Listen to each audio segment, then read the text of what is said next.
Have you ever seen a very sick old person who suddenly recovered and became full of life again? Well, while miracles do happen, Igbo oral tradition have a belief known as OZU, OZU, meaning life exchange.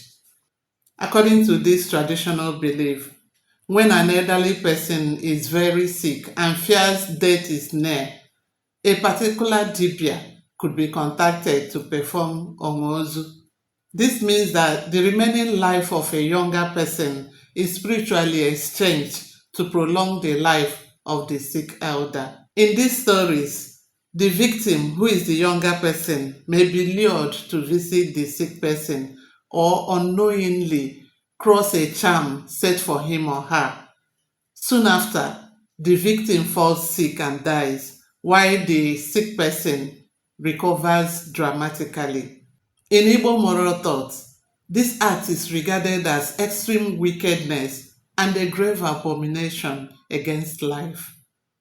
This belief is one of the reasons why children and youths are traditionally discouraged from visiting very sick elders.